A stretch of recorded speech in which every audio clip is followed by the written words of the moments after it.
Aqui é o professor Marcelo Varela e nós vamos fazer mais uma aula de Direito Internacional Público.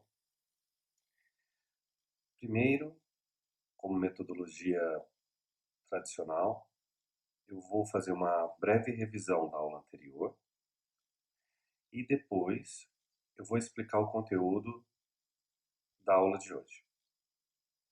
Na aula anterior, nós fizemos uma breve introdução ao direito internacional. Vimos que o direito internacional é um direito que tem crescido muito nos últimos anos. Ele tem algumas características e tem alguns conceitos básicos que é necessário entender para bem compreender a matéria. O direito internacional é aquele conjunto de normas e princípios que regulam a vida da sociedade internacional, ou seja, que regula o direito entre os estados, entre os países. Algumas definições importantes. Nós preferimos a palavra estados, mais aceita internacionalmente, que gera menos dúvida, do que países. O direito internacional, ele é marcado pela figura de atores, sujeitos de direito.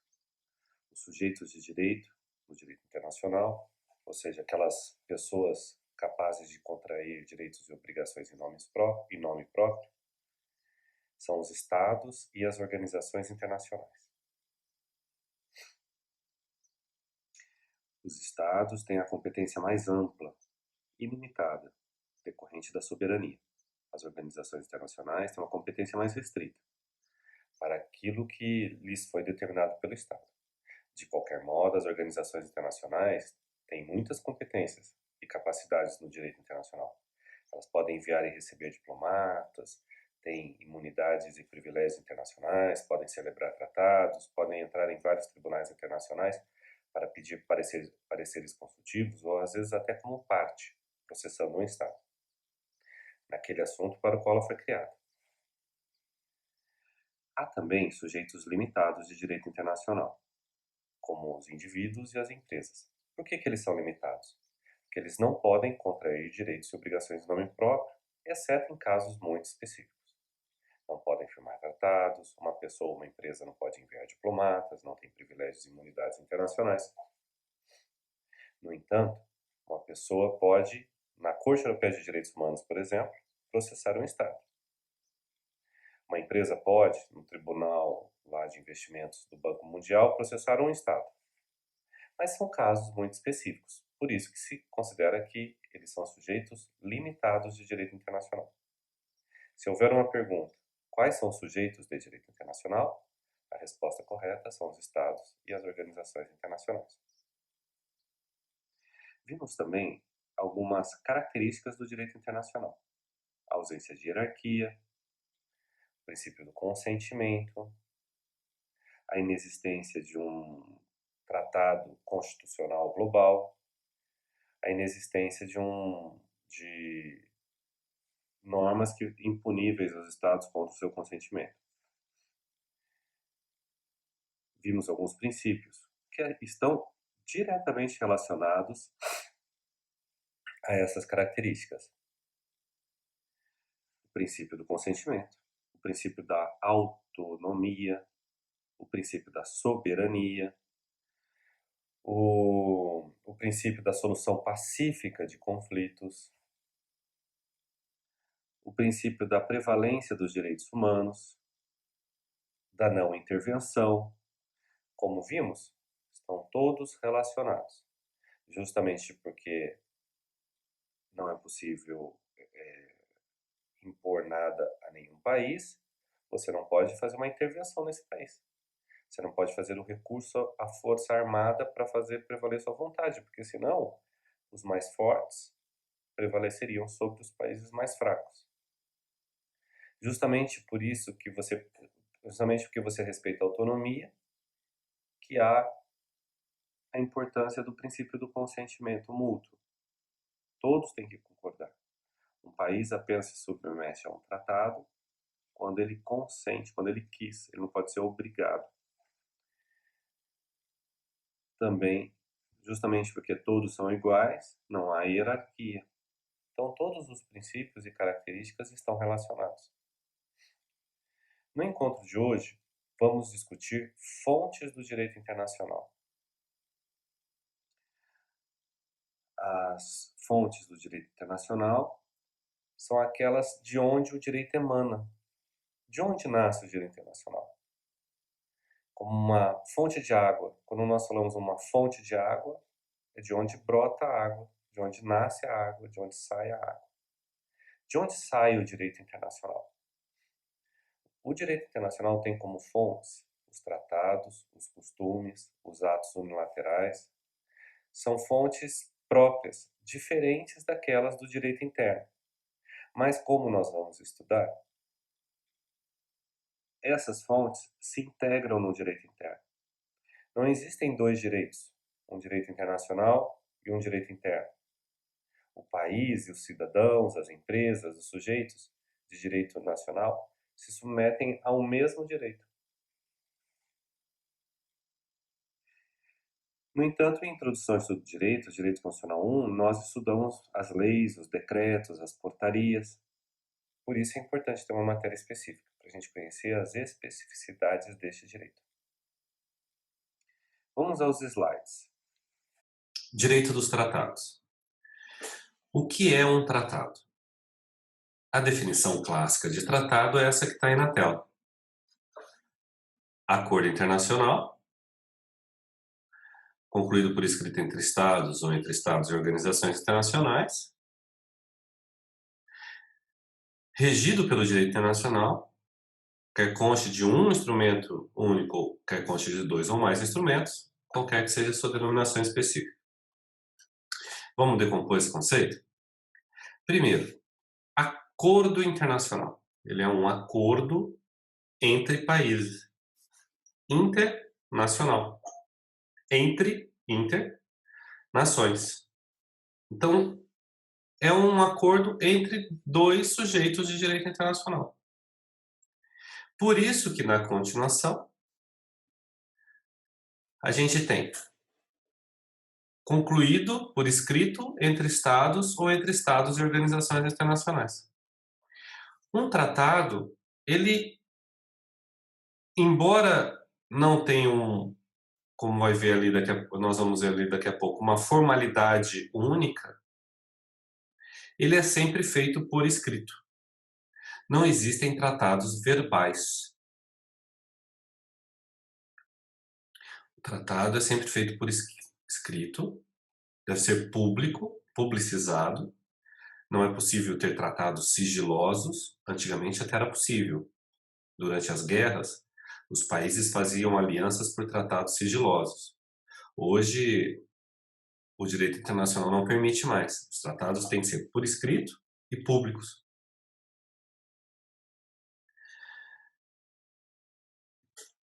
Celebrado entre estados ou entre estados e organizações internacionais. Ou seja, celebrado entre aqueles que têm a capacidade de contrair direitos e obrigações em nome próprio. Entre os sujeitos desse direito. E os sujeitos desse direito são os estados e as organizações internacionais. Uma pessoa física ou uma empresa não celebram tratados. Não podem ser partes de um tratado. Lembram que na aula passada nós vimos uma diferença conceitual entre partes e membros? Membros de uma organização internacional, partes de um tratado.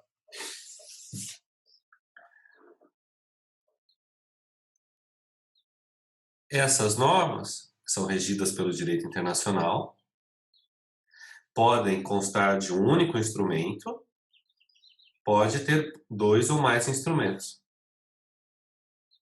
Nós vamos ver que há tratados que têm vários anexos. Às vezes você tem muitos tratados diferentes, compondo um único grande acordo. Ali eu falei por escrito que não tem um formalismo específico. Por quê? Porque existem vários sistemas de direito no planeta.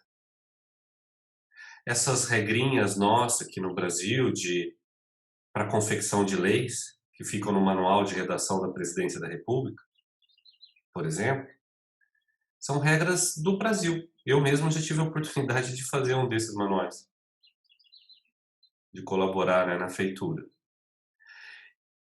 Que no Brasil uma lei vai do artigo 1º ao 9º, depois 10. Por que muda entre ordinal e cardinal? Depois vem incisos, alíneas, um travessão depois do incisos, 2 espaços. Por quê? Porque aqui no Brasil alguém inventou. Não é assim no mundo. E justamente porque não é assim no mundo, que existe uma liberdade na forma de se escrever um tratado. Tem tratados que são redigidos em algarismos romanos, em ordinal, em cardinal, uniformes ao longo do texto, mudam ao longo do texto, como no Brasil muda, aliás, né? Tem tratados que são feitos em inglês, outros são feitos no idioma dos países que o celebram. Os próprios países têm liberdade de escolher o idioma do tratado. Tem tratados que são que cuidam de assuntos muito específicos, outros são genéricos. Então, embora o tratado seja concluído por escrito e seja um documento importante que vai se integrar ao ordenamento jurídico dos países, não é necessário que eles sigam as formalidades de escrita daquele país, daquele Estado nacional. Existe uma liberdade na metodologia de redação do tratado, mas ele sempre vai ser escrito e sempre vai ser público. Não importa também o nome que se dá ao tratado. O tratado, nós vamos ver aqui a seguir, pode ter várias denominações. Isso não é importante. O tratado pode ser chamado de acordo, de convênio, de convenção, de protocolo, de estatuto.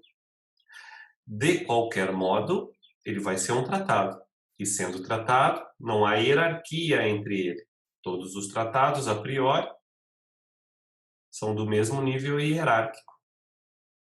O posterior prevalece sobre o anterior. A gente vai ver que não é bem assim ao longo do semestre.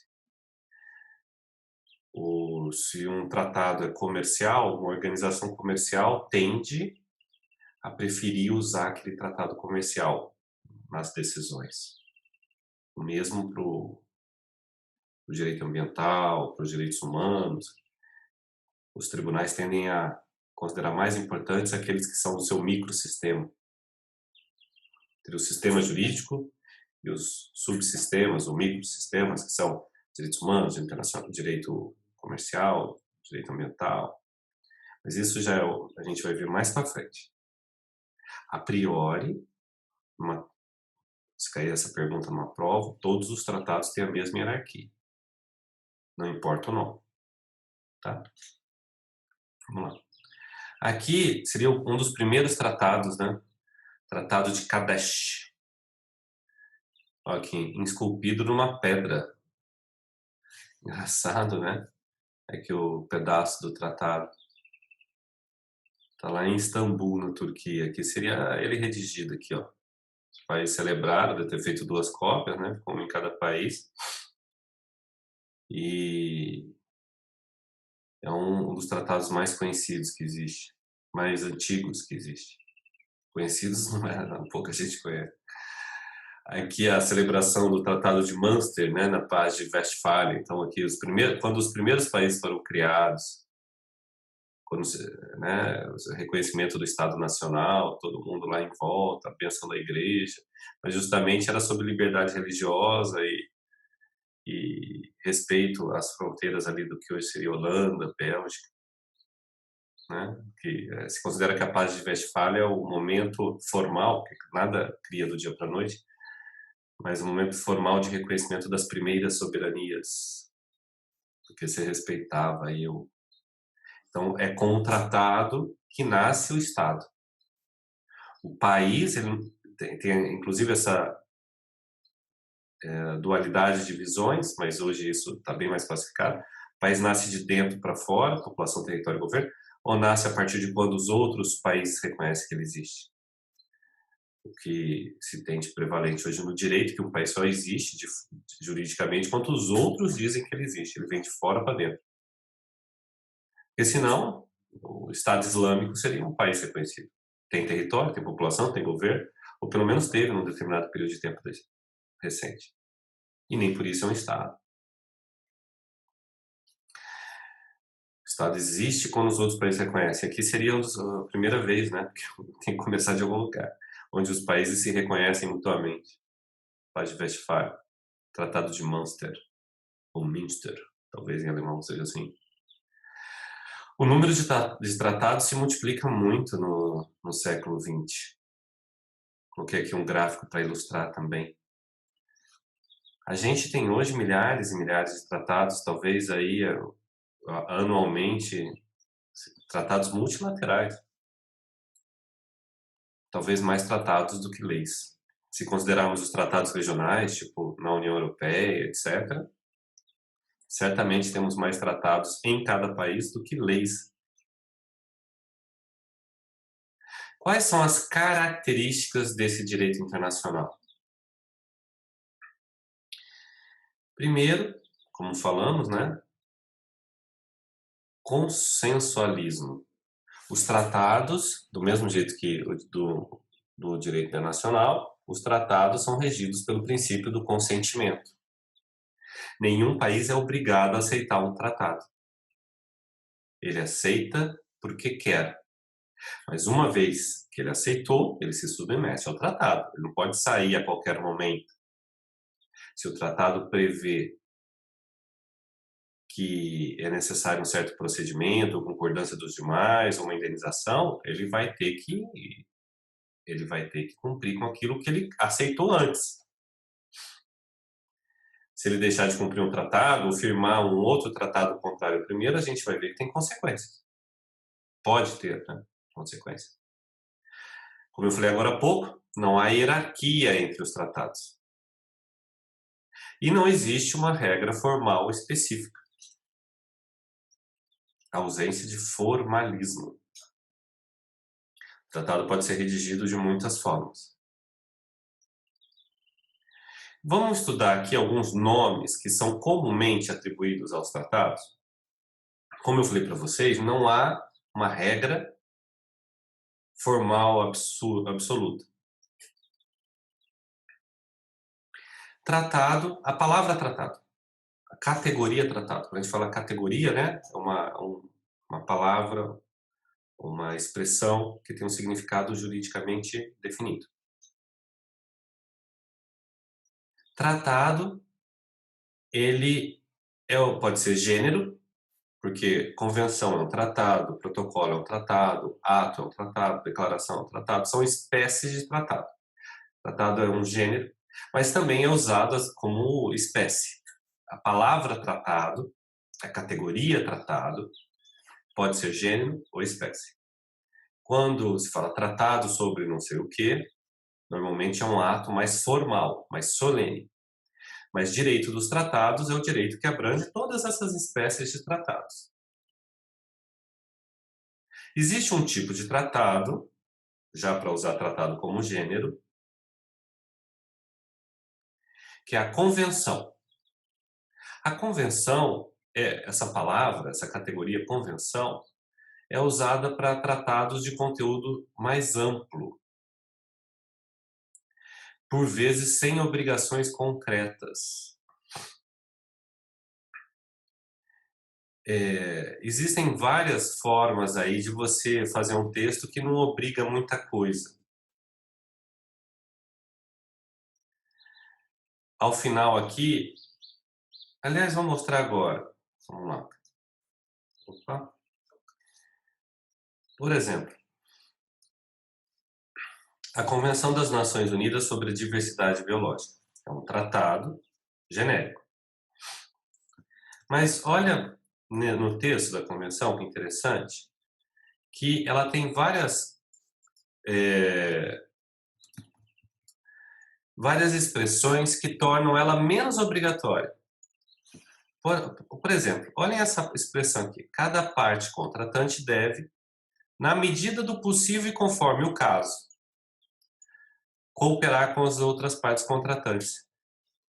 Ou, quando apropriado, olha essa parte aqui sobre conservação e utilização sustentável. Integrar na medida do possível e conforme o caso, ou seja, você reduz a obrigação concreta. Para vocês que são jovens, aí com os hormônios explodindo, né, pensando em namorar o tempo todo, imagina o seguinte, que seu namorado ou sua namorada chega para você e fala, olha, eu vou ser fiel na medida do possível e conforme o caso. Você não ia gostar, né? Seria uma forma de não ser fiel. Então, uma convenção é cheia dessas expressões que neutralizam. Ó, artigo a artigo. Neutralizam a obrigatoriedade do instrumento. E daí você pode perguntar, mas professor, por que então fazer uma convenção desse tipo? Você faz para começar um tema, para você quebrar paradigmas, né? A gente vai falar um pouquinho disso quando estivermos falando sobre soft law. Para iniciar um debate sobre um tema mais polêmico que os estados ainda não sejam preparados para discutir, aí você faz um acordo mais amplo. Protocolo. Protocolo é um tratado que regulamenta uma convenção. Embora ele seja da mesma hierarquia, porque a gente viu que entre tratados não tem hierarquia, ele é mais específico. Um protocolo está para um tratado, para uma convenção, da mesma forma que um decreto está para uma lei. Um decreto não regulamenta a lei? Um protocolo regulamenta uma convenção. Qual que é a diferença? A diferença é que a lei é nacional e o decreto é de hierarquia inferior. Um tratado e um protocolo são internacionais e são da mesma hierarquia. Mas o decreto regulamenta a lei e o protocolo regulamenta a convenção. Um exemplo muito conhecido, a Convenção sobre Mudanças Climáticas. É um tratado mais geral. Não traz obrigações específicas. Apenas fala que os estados, na medida do possível, vão reduzir as emissões, vão reduzir os gases de efeito estufa. Aí veio o protocolo de Kyoto, depois de Paris, e eles trouxeram obrigações específicas. Entenderam a diferença entre tratado, convenção, protocolo? Vamos ver outros nomes que se usa para tratados de uma forma geral? Quais outras denominações o gênero tratado comporta? Ato. Ato é um tratado que cria direitos. Normalmente apenas obrigações morais também. Ele não traz nada muito detalhado, via de regra. Mas é uma terminologia que se encontra por aí. Carta ou pacto. Aqui seria um tratado solene, muito importante, que se acredita que vai ser fundante de uma nova lógica das relações entre os países.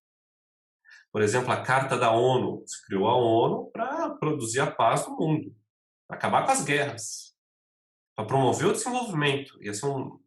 E, de certa forma, ela tem sua efetividade, mas ela faria o mundo melhor.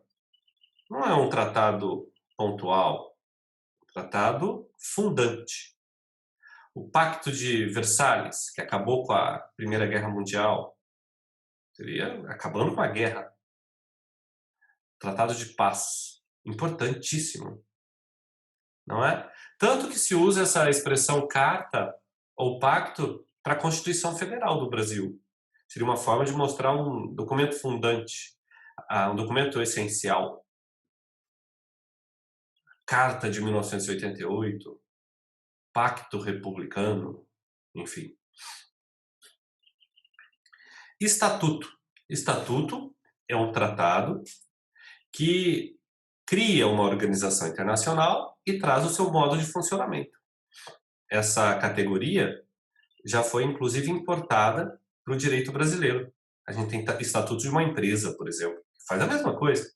Uma pessoa jurídica, você diz quais são os cargos, a forma de nomeação das pessoas, o que cada um pode ou não pode fazer, como se elege, como se toma decisão.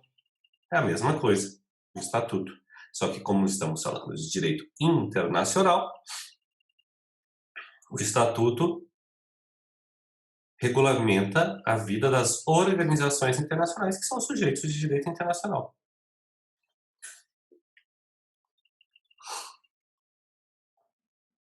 Acordo. Acordo é um tratado que fala sobre comércio, sobre finanças. Acordos da Organização Mundial do Comércio, acordos do Fundo Monetário Internacional, acordos do Banco Mundial.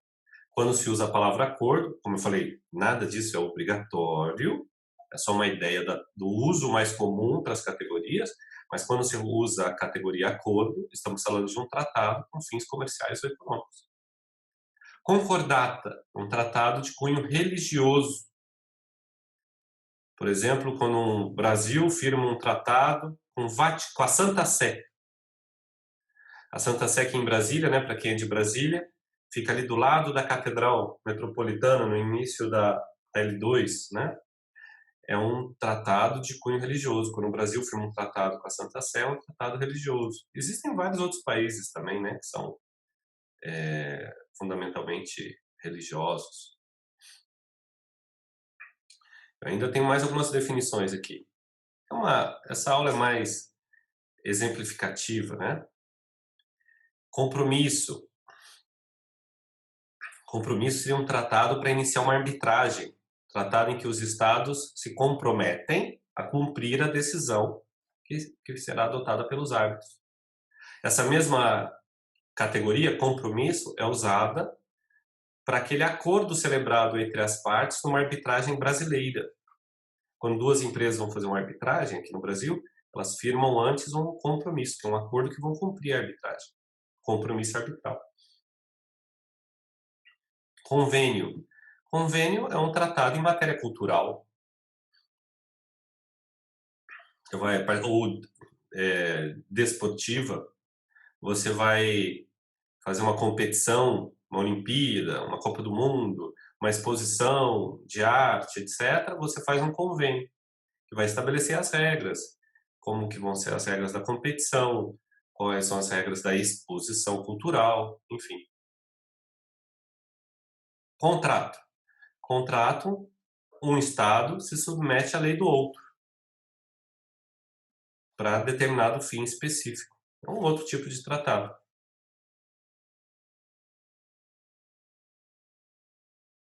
Algumas definições finais aqui. Eu botei convenções quadro. Convenção quadro, como eu falei para vocês lá no início, convenção já é um tratado genérico, né, que não traz obrigações específicas. Convenção quadro seria uma convenção ainda mais ampla, que fala sobre muitas coisas diferentes. Por exemplo, a Agenda 21, ou tem várias, né? Convenção quadro das Nações Unidas sobre Mudanças Climáticas, ela é, no caso, uma convenção quadro. A convenção quadro é tão ampla que permite vários tratados ainda amplos abaixo dela. A convenção quadro permite vários tratados abaixo dela. Então, é um tratado muito amplo, genérico, que não estabelece obrigações concretas, muito para iniciar um tema, para tentar estabelecer uma relação entre os estados. Tem algumas outras. Protocolo também, que é outra que a gente viu agora há pouco, que regulamenta uma convenção. Às vezes existe uma categoria que é protocolo de emenda, ou seja, é um tratado, protocolo, mas que, em vez de regulamentar uma convenção como todos os protocolos, o protocolo de emenda é um tratado que emenda um tratado anterior, que corrige, porque houve uma expressão usada errada, um número errado, ele corrige um tratado anterior, fez uma emenda no tratado.